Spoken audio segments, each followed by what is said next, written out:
Hi guys! Welcome back to my channel, Clear TV. Kinuranahang nagmula sa ilalim ng lupa. Kabanata 646 hanggang Kabanata 650.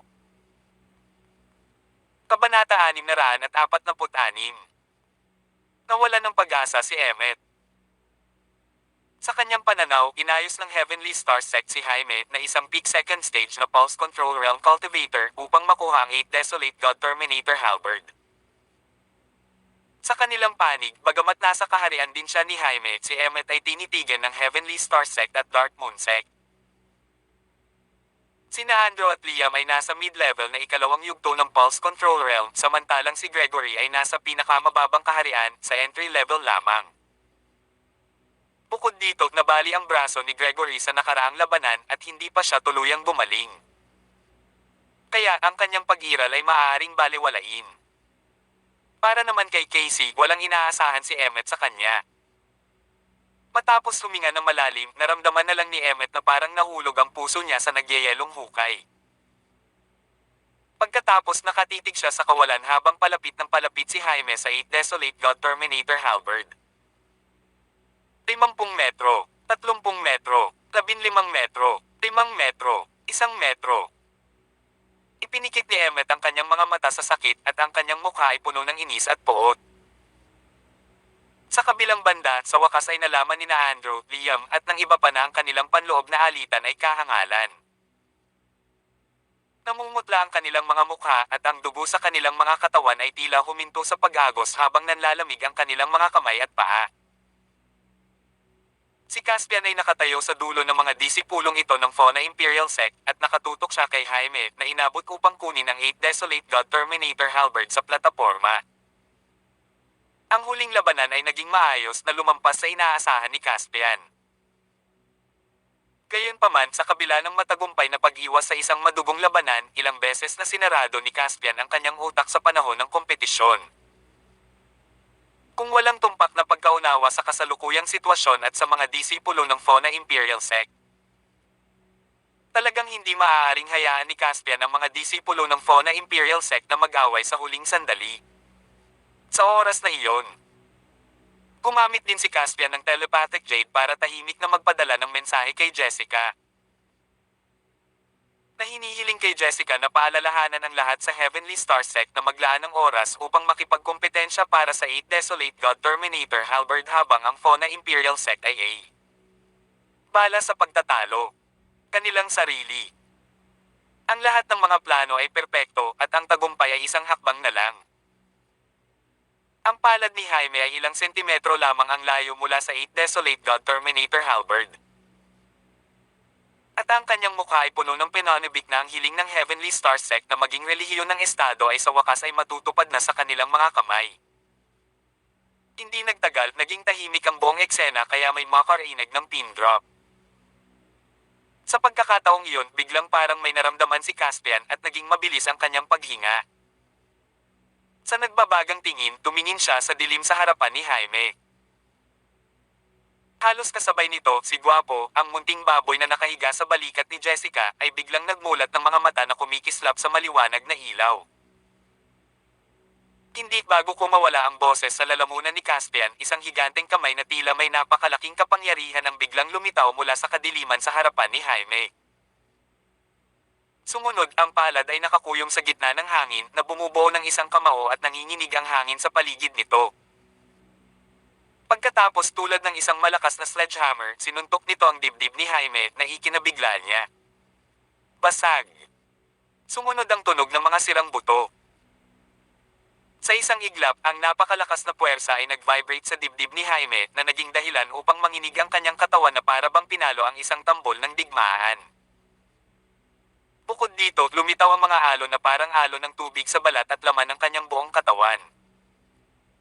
Sa isang sulyap ay parang bolang puno ng hangin ang likod ni Jaime.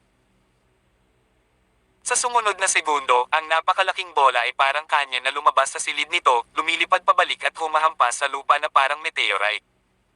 Bang! Nabasag ang sahig at nagkalat ang mga makakapal na piraso kung saan-saan. Malaking dugo ang bumuhos mula sa mata, ilong, bibig, at bawat butas ng kanyang katawan ni Jaime. Sa isang kisap mata, naging duguan si Jaime. Tila nanigas ang oras sa sandaling iyon at kahit si Caspian ay hindi agad napagtanto kung ano ang nangyari. Blanca rin ang isip ng iba. Maya-maya nanambalik na rin sa wakas si Maya. Pagkatapos ay sumigaw siya habang nagmamadaling lumapit kay Jaime na nakahiga sa pool ng dugo.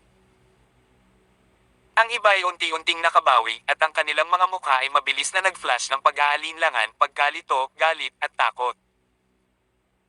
Naningkit ang mga mata ni Caspian habang nakatitig sa kadiliman sa likod ng 8 Desolate God Terminator Halberd. Sa oras na iyon, nanatili ang kamao sa lugar. Habang ang braso ng tao ay nakatago pa rin sa mga anino. Ang kamao na may mahaba at matulis na mga kuko ay tila lumipad doon mula sa manipis na hangin na nagbibigay sa mga tao ng isang nakakatakot na pakiramdam. Isang kamao lamang iyon, ngunit maaari nitong ipadama sa lahat ang matinding pressure. Maya-maya huminga ng malalim si Caspian at iniwas ang tingin sa mga disipulo ng Fauna Imperial Sect. Si Emmet at ang iba ay lumitaw din na tuliro, nalilito, nabigla at isang pahiwatig din ng pagkagulat. Sa wakas, bumagsak ang tingin ni Caspian kay Maya, ang unang sumugod. Nang makita ni Caspian ang galit at luha sa kanyang mga mata pati na rin ang lungkot at galit sa mga mukha ng ibang tao, ang kanyang paghinga ay biglang tumigil at ang kanyang puso ay lumubog. Ang kanyang mga meridian ay nasira at ang lahat ng kanyang mga organo ay nawasak. Ang kay Jaime, wala na hirap na wika ni Sebastian. Ang pangungusap ay nagpamanhid ng anit ng lahat. Sa sandaling iyon, ang kawalan ng pag-asa sa panunood ng buhay na nawawala ng sigla ay parang isang black hole na gustong lumunin ang kaluluwa ng lahat. Walang sino man ang mag-aakala na ang ganitong pagbabago ay magaganap kapag malapit ng matapos ang laro at imposibleng ito ay binalak ng Blue Feather Sect na maghanda ng maaga. Sino ta? Pinunot ni Omar ang kanyang espada at umungal, nakatingin sa 8 Desolate God Terminator Halberd. Ha! Napakalayo ng kanyang paglipad. Hindi ako gagamit ng sobrang lakas kung alam ko ng mas maaga. Sayang ang mainit na sariwang dugo. Isang boses na puno ng kayabangan ang umalangaw-ngaw mula sa anino sa likod ng kamao. Sa susunod na sandali, ang kamao ay dahan-dahang binawi at isang figure ay unti-unting lumabas sa mga anino.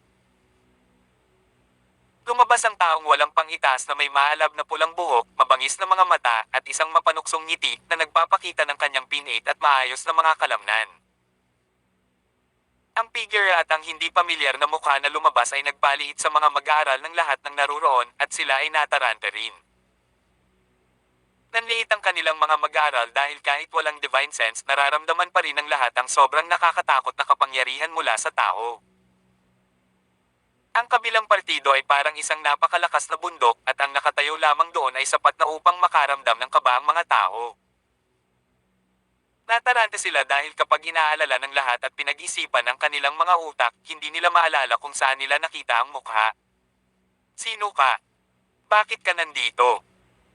Bakit mo pinatay si Jaime? Isang hakbang pasulong si Maya. May luha sa kanyang mga mata dahil sa kanyang galit, namumutla ang kanyang mukha at nanginginig ang kanyang katawan. Walang tigil na kumikinang ang liwanag ng espada sa kamay ni Maya na para bang hinahati nito ang mga eyeballs ng mga tao. Ang dami mong tanong ng sabay-sabay. Paano kita sasagutin? Hinaplos ng tawa ang kanyang baba. At pagkaraan ng ilang sandali, kumagalpak siya ng tawa na nagsasabing, kung ganoon, magpapakilala muna ako si Charles Kruger at narito ako para kunin ang iyong buhay. Kabanata 647. Charles Kruger. Nang marinig ang pangalan, naalala pa rin ng mga disipulo ng Heavenly Star Sect at Darkmoon Sect kung narinig nila ito dati sa isang lugar. Gayunpaman, ang mga disipulo ng Fauna Imperial Sect ay sumigaw sa takot at nagsimula silang manginig. Maging si Emmet ay may walang katumbas na takot sa kanyang mga mata. Sa isang kisap mata, basang-basa ang kanyang pawis sa kanyang damit, basang-basa ang kanyang buhok na parang na-fishing lang sa tubig, at ang mga kalamnan sa sulok ng kanyang bibig at mga mata ay nanginginig ng labis. Huminga ng malalim si Andrew at kinilig. Pagkatapos sumigaw siya, ang Diyos ng Furry, Charles Kruger. Matapos isigaw yun ay bumagsak si Andrew sa lupa na parang naubos ang kanyang enerhiya. Oh, kayong lahat ay mga disipulo ng Fauna Imperial Sect. Hindi katakataka na kilala mo ako pagmamalaki ni Charles. Mukhang ang pagpatay sa dalawang ikatlong yugto ng Pulse Control Realm Elder at 10 panlabas na disipulo ay ang tamang bagay. Nang marinig nila iyon, lahat pati si Caspian ay nakaramdam ng pag-iinit ng kanilang mga ulo. Nararamdaman nila na ang lalaking nasa tapat na nagngangalang Charles ay may parehong kaharian sa kanila, ang ikalawang yugto ng Pulse Control Realm. Sa karamihan, siya ay malamang na nasa pinakamataas na antas. Gayunpaman, nagawang patayin ni Charles ang dalawang third stage na Pulse Control Realm Cultivator at 10 Cultivator ng parehong kaharian, at lahat sila ay mga disipulo ng isang sekta. Bukod dito, ang mga disipulo ng Fauna Imperial Sect ay may kahit isang pantulong na hayop na kasama nila. Sa ilalim ng mga sitwasyong iyon, nagawa pa rin ni Charles na manalo sa isang labanan ng grupo na hindi kapanipaniwala. Kung ito ay sa mga karaniwang araw, tiyak na iisipin ng lahat na si Charles ay naglatag, ngunit ang mga reaksyon ng mga alagad ng Fauna Imperial Sect ay nagpatunay na siya ay nagsasabi ng totoo. Bukod dito, sa paghusga sa lakas ng suntok ni Charles, maiisip din ni Caspian na ang kalaban ay may ganoong lakas. Nataranta ang lahat at naramdaman nilang nanlalamig ang kanilang likod at namamanhid ang kanilang katawan. Sa isang iglap, pati ang isip nila ay naapektuhan. Ang daming walang kwentang tao. How dare you come and trouble me? Kahit ang kamatayan mo ay hindi na makakabawi dyan. Umisi si Charles. Nakangiti man siya ay nanatili ang mayabang na ekspresyon ni Charles.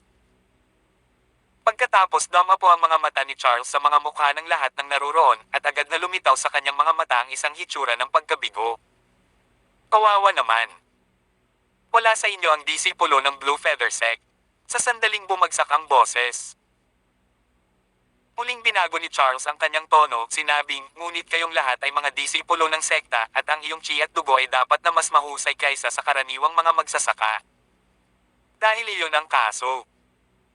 Hindi pa huli ang lahat para patayin ang mga Beastard ng Blue Feather Sect mamaya. Biglang umungal si Omar. Wala akong pakialam kung sino ka. Ang kanyang dual blades of fire and ice pati na rin ang blade of wind sa kanyang bibig ay kumikinang na may malamig na kinang. Ang nakamamatay na hangarin sa mga mata ni Omar ay nagngangalit. At sinabi niya, pinatay mo ang isa sa aming mga disipulo ng Heavenly Star Sect at hahatulan ka namin sa hindi mabilang na mga piraso. Napatingin si Charles kay Omar ng masama. Ha? Ang galing magsalita. Isa kang disipulo ng Heavenly Star Sect. Kung iisipin, nagkataon lang ito. May dalawang matandang kaibigan na tiyak na ikatutuwa mong makilala. Ano? Sumimangot ang lahat ng mga disipulo ng Heavenly Star Sect. Umiti si Charles ng masama at kumaway. Sa isang iglap, isang hilera ng mahigit 20 figure ang lumitaw sa anino sa likuran niya. Hindi nag-iisa ang lalaking ito. Nagulat na naman ang lahat. Sapat na para bumulaga sa kanila ang itsura ni Charles ngayon at mas marami pala siyang kasama. Sa pag-iisip na iyon, naramdaman ng lahat na nalalapit na ang kapahamakan at ang mga disipulo ng Fauna Imperial Sect ay nanginginig ng hindi mapigilan. Ang 12-12 ng mga figure ay mabilis na lumabas mula sa mga anino. Ang lalaki at babae na naglalakad sa harapan ay agad na itinoon ang kanilang mga mata kay Xander, Maya, Omar, at Solana ng Heavenly Star Sect. Naningkit ang mga mata ni Xander at sumigaw, ikaw pala. Nagningning ang mga mata ni Caspian at bumulong siya ng dalawang pangalan, Ozul Gray. Liliana Faye. Buhay pa kayong dalawa, tama iyan. Tayo na. Kinagat ni Liliana ang kanyang mga ngipin at puno ng poot ang kanyang mukha habang idinagdag, hindi ko inaasahan na dito pa tayo magkikita. Mukhang kakampi ko talaga ang mga Diyos dahil hinayaan akong maghiganti gamit ang sarili kong mga kamay ngayon. Noong nasa Hopeful Woman Mountain sila. Ang tiyan ni Liliana ay tinusok ng espada ni Xander na nakaipit sa kanya sa lupa. Ang kahihiyan at sakit noong panahong iyon ay nagpapahirap pa rin sa kanyang isipan hanggang ngayon. Kaya naman ang makita si Xander dito ay napakasakit tulad ng pagpunit ng halos hindi gumagaling na peklat, hinahayaan ng sugat na malantad sa nakakapasong araw. Pinakamatindi ang galit ni Liliana kay Xander at gusto niyang i-ground ang kalaban at gawing alabok. Kinasusuklaman din ni Ozol ang mga disipulo ng Heavenly Star Sect na nakatayo sa harapan niya. Matagal nang pinlano ang laban sa Hopeful Woman Mountain at lahat sila ay nakipagkapit-bisig sa lahat ng mahahanap nila. Sa huli, ito ay nahulog sa huling sandali dahil sa ilang mga tao. Bukod dito, hindi lamang sila nagdusa ng mabibigat na casualty, ngunit nabubuhay lamang sila sa pagitan ng kanilang mga binti sa mahabang panahon dahil sa kanilang hindi magandang pagganap. Gayunpaman, pagkatapos na dumapo ang mga mata ni Ozol sa mga mukha ng ilang tao sa eksena, nagpakita siya ng pagdududa. Bakit mas mababa ang isang tao? Kung ang paggawa ng isang bagay ay mangangailangan ng utak at kasabwat. Ituturing ni Ozol na ang iilang tao sa kanyang harapan ay ang pinakamaraming kasabwat at ang utak na pinakaayaw niya ay wala doon. Matapos ang paalala ni Ozol, mabilis na napagtanto ni Liliana na isang tao ang nawawala. Nasaan si Casper? Saan siya nagtatago? Sigaw ni Liliana. Bahagyang natigilan si Charles nang marinig ang pangalan, tila may naalala. Hindi mahalaga kung nandito si Casper o wala. Ang pinakamahalagang bagay ay higit pa kami sa sapat para harapin ka. Pumuso si Xander. Kahit hindi nila alam kung nasaan si Caspian, alam ni Xander at ng iba pa na si Caspian ay psychological pressure para kina Ozol, Liliana, at iba pa. Kaya naman sinadya nilang magsalita ng malabo upang magdulot ng hinala sa puso ng ibang partido. Tiyak na pagkatapos marinig ang mga salita ni Xander, ang mga mata ni Ozol at Liliana ay nagsimulang sumulyap sa bawat sulok na may mapagbantay na ekspresyon sa kanilang mga mukha. Ito ay maliwanag na kung ang mga alaalang hatid sa kanila ng mga tao sa pinangyarihan ay masakit. Kung gayon ang mga alaalang hatid sa kanila ni Caspian lamang ay hindi mabata na ginagawang ayaw nilang isipin ito. Kahit ano. Sa kanyang lakas, tiyak nakalahok siya sa opisyal na halalan sa relihiyon ng bansa. Dahil iyon ang kaso, may pagkakataon na patayin siya. Tapos papatayin muna kita para gumaan ang loob ko. Matapos tumingin sa paligid at hindi makita ang anino ni Caspian, nagngangalit si Liliana sa galit. Pagkatapos hinugot niya ang dalawang mahabang hubog na kawit na may swoosh. Ang dati niyang sandata ay pinasabog sa Hopeful Woman Mountain. Kung ikukumpara sa nauna, ang kasalukuyang mga sandata ni Liliana ay may mas spiral na disenyo. Sa sandaling sinaksak nito ang kalaban at marahas na umikot, ang kasangkapan ay madaling tumagos sa katawan ng kalaban.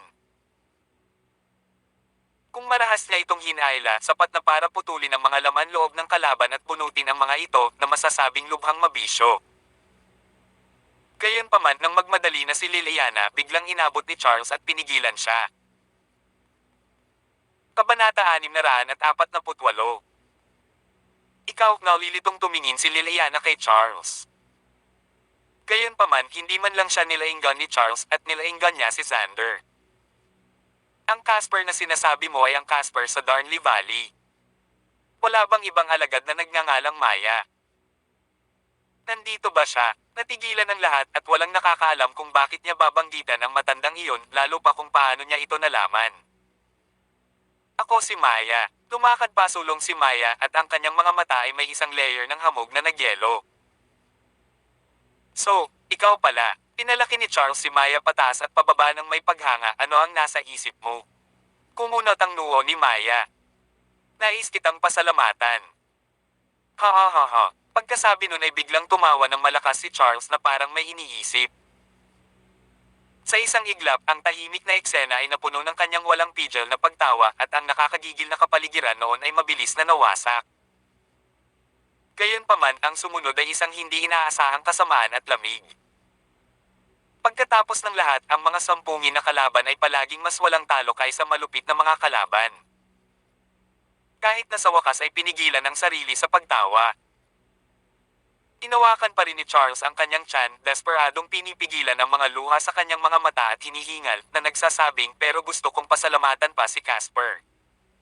Ha. You must be clueless, but he let that woman suffer so much loss back then. Gayunpaman, masyadong ipinagmamalaki ng babaeng iyon na aminin na wala siyang magagawa ng mabuti. Kung nakita mo ang kanyang ekspresyon noong araw na iyon. Ha ha ha ha. Para siyang nahulog sa dumi. Ito ay masayang maingay. Ha ha ha ha. Tawa lang ng tawa ni Charles at pinagkaguluhan ng lahat, bigla siyang huminga ng malalim at nginisyen si Maya. Munting ginang. Naniniwala ka pa rin ba na ang mga alon ng mga halimaw ay isang aksidenteng kababalaghan? Ang pangungusap na iyon ay diretso na ang lahat ay magiging tanga kung hindi nila ito maintindihan. Nagawa mo. Biglang naramdaman ni Maya ang isang hindi pa naganap na poot, bumangon mula sa kanyang ibabang tiyan at halos sumabog sa kanyang dibdib. Napuno ng katarungan ang mga mata ni Wesley, ang mga figure ng mga magsasaka ng sekta at mga individual na magsasaka na humakbang ng walang takot. Ang mga kabayanihang salita ng ayos lang kung hindi tayo babalik na maikit sa anino ng kanyang figure. Nag-iinit ang mga mata ni Maya at hindi napigil ang tumulo ang kanyang mga luha. Pagkatapos, kinagat niya ang kanyang mga ngipin. Pinandilatan si Charles habang ang luma at bagong poot ay sumugod sa kanyang puso, pinatay mo ang lahat. Sa isang sulok na hindi nakikita ng iba, mas bumibigat ang paghinga ni Caspian. Ang mga pagtatagpo sa Darnley Valley at Mirefield Gate ay masasabing ang susi para sa Caspian na ibahin ang sarili sa isang walang kamatayang psikolohikal. Ginamit ni Wesley at ng ilang individual na magsasaka ang kanilang mga aksyon upang magtakda ng isang huwara ng espiritu ng magsasaka para sa Caspian. Sila ay mga bayani, ngunit hindi nila kailangang isakripisyo ang kanilang sarili. Ang mga alon ng mga halimaw noon ay mga aksidenteng gawa ng tao. Unti-unting kumuyam ang kamao ni Caspian, pumuputok ang kanyang mga kasukasuan. Nakaharap sa maput na mga mata ng mga disipulo ng Heavenly Star Sect, ibinagayway ni Charles ang kanyang kamay. Bakit naman ako gagawa ng masama? Pagkatapos ng lahat, isang elder lang ang namatay sa Heavenly Star Sect. Kung ako yun, itinuro ni Charles ang mga taong nasa harapan niya, nag-flash ng proud at nakakalokong ngiti. Siyempre, papatayin ko kayong lahat. Be starred. Umungol si Omar at itinaas ang kanyang mga espada at nagmamadaling pasulong. Nagtiis siya ng napakatagal noon at ngayon ay hindi na niya kinaya. Noon, ang paghihiganti ni Wesley ay dapat ipaghiganti, at kamakailan, si Jaime ay binugbog hanggang mamatay ng kalaban, at ang paghihiganti na iyon ay dapat ipaghiganti. Ako ang kalaban mo. Pumuso si Ozol at humakbang pasulong gamit ang kanyang mahabang espada. Pagkatapos tulad ng isang paboril na ikinakalat ang kanyang mga balahibo sa buntot, 12-12 ng mga ilaw ng espada ang agad na tumama sa mga kalaban. Sinugod din ni Liliana si Xander. Ang mahahabang kawit sa kanyang mga kamay ay marahas na umiikot na parang drill bit, na nagpapakilos sa hangin sa paligid at bumubuo ng isang puyo ng tubig na nakikita ng mata at na gumagawa ng isang matalim na putok. Sa likod nila, ang mga masasamang magsasaka ay patuloy ding sumisigaw, at tumakbo sila pasulong at simpleng nakahanap ng kalaban, pinasabog ang hindi mabilang na mga pagpatay na pag-atake. Ang bilang ng mga masasamang magsasaka ay higit pa sa mga alagad ng tatlong pangunahing sekta na naruroon. Bukod dito, ang mga disipulo ng tatlong pangunahing sekta ay nakaranas ng matagal na labanan, at ang kanilang pisikal na lakas at espiritual na chi ay halos naubos. Kaya naman, ang mga masasamang magsasaka na ito ay naghintay na lamang sa pagod ng mga kaaway, lalo na't ang mga disipulo ng tatlong malalaking sekta ay nahulog sa isang dahado mula pa sa simula. Matapos mapagtanto iyon, kapwa ang mga disipulo ng tatlong pangunahing sekta at ang mga masasamang magsasaka na ito ay nakadama ng isang maliwanag na pagsasabuatan. Ang sitwasyon ng labanan ay malinaw na inaasahan ni Charles. Ang lahat ay nasa kanyang kontrol. Mukhang alam na ni Charles ang mga pag-unlad ng tatlong pangunahing sekta ng mga disipulo, at tila alam niya na magkakaroon sila ng matagal na labanan sa mga estatwa dito. Bukod dito, iminungkahi din ng mga aksyon ni Charles na kalkulahin niya ang pinakamainam na oras upang lumitaw upang i-double strike ang mga kalaban sa psychologically at physiologically. May napakatalinong puso sa ilalim ng mapagmataas at matipunong hitsura ni Charles. Bang! Nagkaroon ng malakas na tunog at si Gregory, na ang braso ay nabali na noon at ang lakas ng pakikipaglaban ay lubhang nabawasan, ay pinasabog. Bago bumagsak ang kanyang katawan sa lupa ay biglang may lumitaw na itim na anino sa kanyang likuran. Ang masamang magsasaka na may hawak na malaking itim na karit ay ngumisi at iwinagayway ang sandata sa kanyang kamay. Swoosh! Si Gregory ay naputol sa kalahati mula sa kanyang baywang. Sa isang iglap bumulwak ang malaking dami ng dugo sa mukha ni Gregory.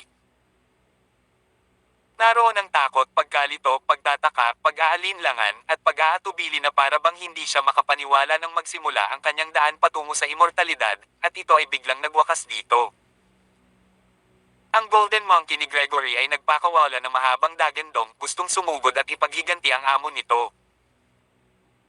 Gayunpaman nang makadalawang hakbang, isang mahabang sibat na biglang sumulpat sa pahilig na tinak ang tumusok sa baywang nito at itinaas. Sa sumunod na segundo, sumunod ang matitinding sword lights. Swoosh! Swoosh! Swoosh! Swoosh! Swoosh! Ang Golden Monkey ay damyugo ng husto sa buong katawan nito. Sa isang iglap, naubos ang dugo nito. 2 beses na sinipa ng unggoy ang mga paa nito at wala nang ingay. Unti-unting inatake ng mga masasamang magsasaka ang isang disipulo ng Dark Moon Sect na pinilit siyang lumayo ng palayo sa iba. Puno ng desperasyon ang kanyang mga mata. Ayoko pang mamatay, sigaw ng alagad at nanginag ang kanyang katawan. Pagkatapos hirap na hirap siyang lumingon at natagpuan ang isang masamang magsasaka na nakangisi sa kanya. Sa oras na iyon, isang piraso ng laman ang naputol sa kanyang likod na bumubuo ng isang nakakatakot na sugat kung saan makikita ang kanyang bulugod. Pamatay. Pamantong hininga ang masamang magsasaka na palihim na umaatake. Sunod, inabot niya at direktang hinayla ang puso ng disipulo ng Dark Moon Sect. Splatter! Ang dugo ng alagad ay sumambulat na parang bukal. Ang disipulo ng Dark Moon Sect ay bumagsak sa lupa na puno ng galit at panghihinayang ang mukha habang agad na natatakpan ng dugo ang kanyang katawan. Ang pagkislap ng mga magulong ilaw, ang malakas na sigawan, at ang patuloy na pag-agos ng dugo ay lahat ng makikita sa mga mata ni Charles ng sandaling iyon. Gayunpaman, nanatili siyang walang ekspresyon. Pagkaraan ng ilang sandali, lumingon si Charles at tumingin sa 8 Desolate God Terminator halberd na hindi kalayuan sa kanya. Kabanata 649. Ang 8 Desolate God Terminator halberd ay tahimik na ipinasok sa mataas na platform at ang pula at itim na mga kulay nito ay tumagos sa isang malakas na mapanirang puwersa. Ang mga ordinaryong tao ay maaaring magpakita ng isang sakam o nakakatakot na hitsura kapag nakita nila ang halos espiritu na kasangkapan. Ngunit ang mga mata ni Charles ay nagsiwalat ng bakas ng nostalgia. Maya-maya, pamulong si Charles. Good, maaaring hindi ito makita ng iba. Ngunit napansin ni Charles na habang ang mga tao ay patuloy na namamatay sa kanyang likuran. Ang mga kulay abong linya na mahirap makita ng mata ay patuloy na gumuhit ng mga arco mula sa kanyang likuran, lumilipad at bumabaril. Pagkatapos sila ay hinigop ng blade glow ng 8 Desolate God Terminator halberd. Hindi magtatagal bago iyon, kuminga ng malalim si Charles. At bahagyang pumulupot ang mga sulok ng kanyang bibig habang sinasabi niya. Napakaraming pisikal na lakas at espiritual na chi ang ginugol ko sa Thousand Beasts Lawn at ngayon ay tila hindi ko na kailangang kumilos para malutas ang problema. Ang grupong ito ng mga lalaki. Pagkasabi pa lang ni Charles ay may narinig siyang biglaang hiyaw ng sakit sa likod niya. Nasabi ni Charles na si Liliana iyon at kumislap ang mga mata niya nang mabilis siyang lumingon. Sa susunod na sandali, nakita niya si Liliana na lumipad pabalik at ang lupa ay nabasag nang siya ay lumapag. Gayunpaman, napaatras pa rin si Liliana ng ilang hakbang bago tuluyang pinatatag ang sarili ng pilit. Sa oras na iyon, bakas sa mga mata ni Liliana ang takot at galit. Tulad ng para sa mga kawit sa kanyang mga kamay, mayroon lamang isang hawakan na natitira, at ang isa pang hawakan ay naputol sa maraming piraso na nahulog sa lupa sa gilid. Hindi kalayuan sa harapan niya, dahan-dahang tumayo si Xander. Nang makita ni Charles si Xander ay kumunot ang noo niya. Iyon ay, ibang-iba ang itsura ni Xander kumpara kanina. Ang kanyang figure ay tila napalaki, namamaga ng husto. Ang mga kalamnan sa kanyang katawan ay lubhang kakaiba at malakas, at ang balat sa paligid niya ay nakakatakot na maasul na puti. Ang pinaka nakakatakot ay ang buong figure ni Xander ay natatakpan ng malatadpol na rune. Sa isang sulyap, ang mga rune na ito ay lumilitaw na nakakatakot na para bang sila ay isang uri ng dagat. Ng mga supernatural na nilalang. Isa pa, mahaba at maputi rin ang buhok ni Xander. Para siyang ibang tao. Ang nakakatakot, trahedya, mabangis, at marahas na aura ay patuloy na inilalabas mula sa kanya. Hindi lang si Liliana kundi ang mga kalapit na masasamang magsasaka ay napatigil silang lahat at napatingin kay Xander na gulat at galit. Ang mga disipulo ng Dark Moon Sect at ang Fauna Imperial Sect ay parehong nagulat din. Ang paraan ng pagpatay kasama ang aking laman at dugo na nagkatawang tao bilang Azura. Umungol si Xander at umayos ang katawan. Boom! Paluskos at kalampag. Marahas na hamampas ang umahalingaw-ngaw na hangin sa paligid kung saan siya ang sentro. Pagkatapos ang patag na lupa ay tila sumabog na may kasamang kulog at kidlat na gumugulong ng mga ipoypo na naging sanhi ng patuloy na pagkapunit at pagkabasag ng sahig. Mga inscription sa katawan. Naningkit ang mga mata ni Charles at huminto ang kanyang paghinga. Liliana. Huling araw mo na sa mundo. Umungol si Xander nang hindi na hinintay na mag-react ang iba at ang kanang kamay ay naging kuko at hinawakan ang kanyang espada gamit ang kanyang kaliwang kamay. Pagkatapos parang kulog tumakbo si Xander papunta kay Liliana. Buzz buzz buzz. Boom! Ang katawan ni Xander ay biglang naglabas ng isang after image sa eksena at ang hangin sa kanyang harapan ay na-pressure at sumabog. Maya-maya sunod-sunod na dagindong na parang mga pagsabog ng bakal ang tumunog. Halos wala pang oras si Liliana para mag-react nang makitang nasa harapan na niya si Xander. Hindi ko. Bago pa niya matapos ang pagsasalita ay nanlamig ang katawan ni Liliana. Nanlaki ang mga mata niya, bakas ang pagkalito habang nakatingin sa brasong nakasubsob sa dibdib niya. Hindi niya nakitang umaatake ang kabilang partido kaya paano natusok ng braso ng kabilang partido ang kanyang dibdib. Hindi nagtagal naramdaman ni Liliana ang matinding kirot sa kanyang puso at sumimangot siya, binuka ang kanyang bibig upang magsabi ng isang bagay. Pamatay! Sigaw ni Xander at ibinato ang espada sa kaliwang kamay. Swoosh! Lumipad sa ere ang ulo ni Lilian. Biglang niyugyug muli ni Xander ang kanyang braso at ang ligaw na kapangyarihan ay agad na tumagos sa bawat pulgada ng katawan ni Liliana na naging sanhi ng matinding panginginig nito. Napunit. Ang katawan ni Liliana ay nabasag sa isang iglap, naging 12 ng piraso at tumalsik sa paligid gamit ang kanyang dugo at mga laman loob. Ganun pa man, hindi tumigil si Xander. Sa halip, iniunat niya ang kanyang 5 daliri at humawak ng hangin. Kagad, isang malaking ulap ng dugo ang nasalo sa kanyang palad at nagkalat sa gilid. Ang isang masamang magsasaka sa hindi kalayuan sa kanya ay hindi nakaiwas sa oras at ang dugo ay biglang pinahiran sa kanyang mukha. Ang dugo ni Xander ay puno ng espiritual na chi at parang hindi mabilang na mga karayom ang ipinutok. Sa isang iglap, ang ulo ng masamang magsasaka ay puno ng mga butas. Sa kasamaang palad. Ang masamang magsasaka ay hindi agad namatay at siya ay bumagsak sa lupa, tinakpen ang kanyang mukha habang siya ay sumisigaw at humahagulgol na nagpapalamig sa mga gulugod ng ibang tao. Kumunat ang noo ni Charles. Ganyan kalakas ang mga inscription sa katawan at isa lang siyang entry level na second stag na pulse control na disipulo. Hindi ba ang Heavenly Star Sect ang pinakamagaling sa formations at inscription patterns? Kailan pa sila nagkaroon ng ganyang matinding disipulo? Pagkasabi niya noon ay nagkagulo na naman ang mga tao. Extreme Frost Slash. Isang matalim na enerhiya ng espada na may lamig ng hanging taglamig ay biglang sumabog. Mas makapangyarihan na ngayon ang spell ni Omar na kumikinang sa ring kaysa dati.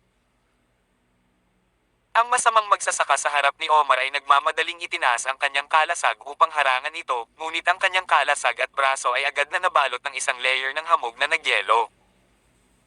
Ang masamang magsasaka ay mukhang natatakot at gusto niyang umatras. Wala kang pagkakataon.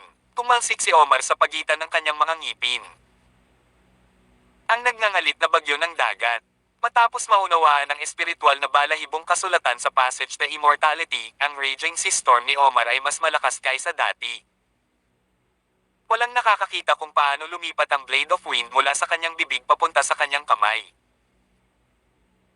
Sa sandaling iyon, ang mga sword lights ay kumakalat na parang isang rumaragasang simoy ng dagat at walang makakarinig sa mga sigaw ng masamang magsasaka na parang nalunod sa bagyo.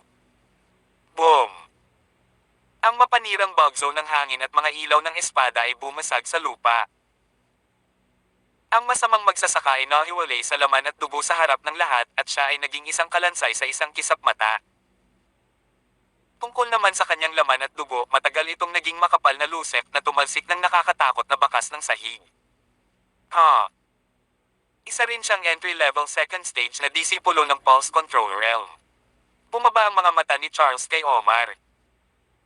Lalong nagsalubong ang kanyang mga kilay at isang napakabanayad na pakiramdam ang lumitaw sa kanyang puso. Dahil ba sa napakatagal niyang tulog at hindi niya alam na ang entry level na second stage na Pulse Control Realm ay makakamit ang ganoong kakayahan. Gayunpaman, mas nakakagulat na mga bagay ang naghihintay sa kanya. Ang babaeng iyon mula sa pamilya Gibson. Nanliit ang mga mata ni Charles at nakita niya ang isang payat na figure na lumabas sa karamihan. Ang batang babae ay payat na may maputi na balat at maselang hitsura at siya ay tila napakaganda. Gayunpaman, ang hakbang na ginawa niya ay parang kulog na humahampas ng malakas sa lupa, nanginginig ang puso ng lahat. Kabanata 650. Si Ozol ang tumayo sa harap ni Solana. Sa paghakbang ng kalaban, nanginginig ang puso ni Ozol at ang imahe ni Liliana na sabog ay lumitaw sa kanyang isipan. Pagkatapos hinawakan ni Ozol ang masamang magsasaka sa tabi niya upang harangin ang kanyang sarili ng halos likas at mabilis siyang umatras. Ang disorderly scenic dance. Boom! Ang makapangyarihang napakalaking palakol ay gumulong sa alikabok at biglang nabasag pababa. Sa isang iglap, ang buong espasyo ay tila nanginginig na tila bay babagsak ito anumang oras. Ang masamang magsasaka na nakatayo sa harap ni Solana ay mabilis na namutla at siya ay lumawak ang kanyang bibig, nais na sumigaw at makatakas. Gayunpaman, ang biglang bumagsak na hangin ay nag-condense na parang mercury na nagparamdam sa kanya na ito ay matigas na gumalaw, huwag mag-isa na tumakas. Bang!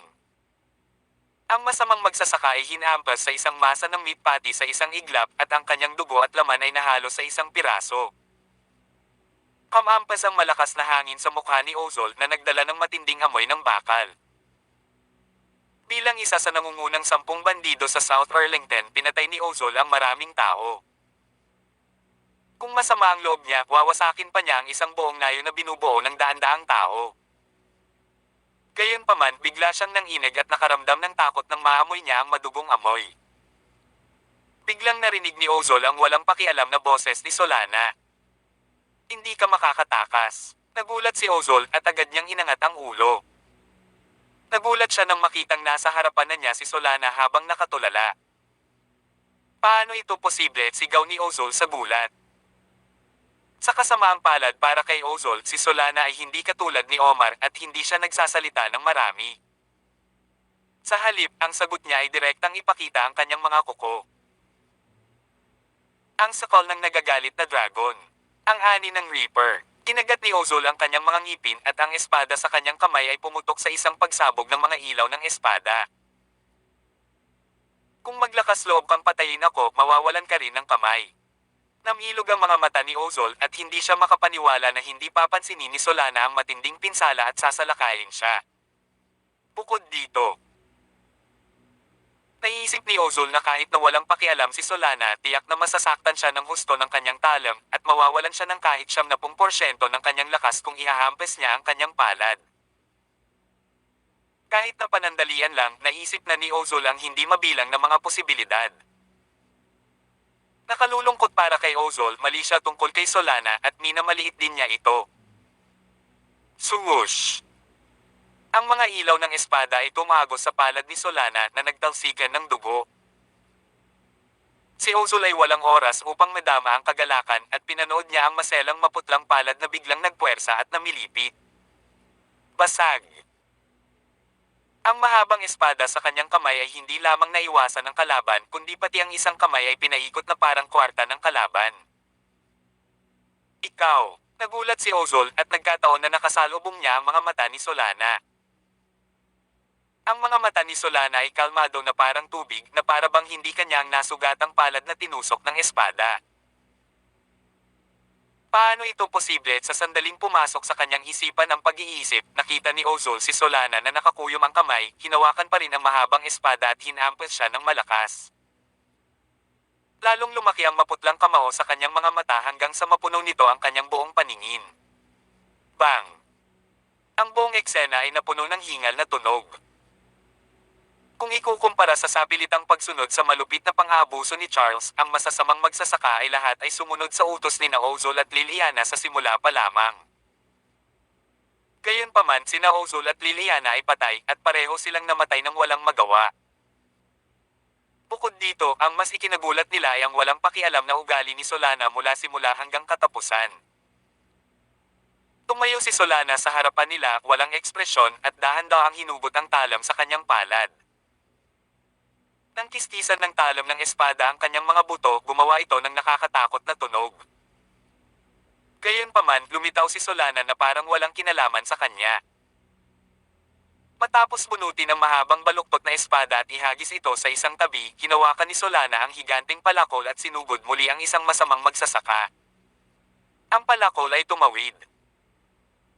At sinubukan ng masamang magsasaka ang kanyang makakaya na labanan, ngunit hindi pa rin niya mapigilan ang nakakatakot na kapangyarihan ng Imperial Jail Deity Physique at ang Flame Phoenix Storm. Ang naglalagablab na Flame Slash. Isang mahinang dagendong din ang narinig. Nang sumabog sina Xander, Omar, at Solana sa mga pagsabog ng pag-atake, natural na hindi maiiwan si Maya at ginamit niya ang lakas ng Phoenix Sword hanggang sa sukdulan nito. Napakainit at ang mga alon ng hangin ay gamulong patungo sa paligid. Swoosh! Swoosh! Swoosh! Swoosh! Swoosh! Sa isang iglap, tatlong masasamang magsasaka ang lumipad pabalik habang sumisigaw. Ang kanilang mga dibdib, tiyan, at likod ay las-las na nag-iwan ng sunog na marka ng espada.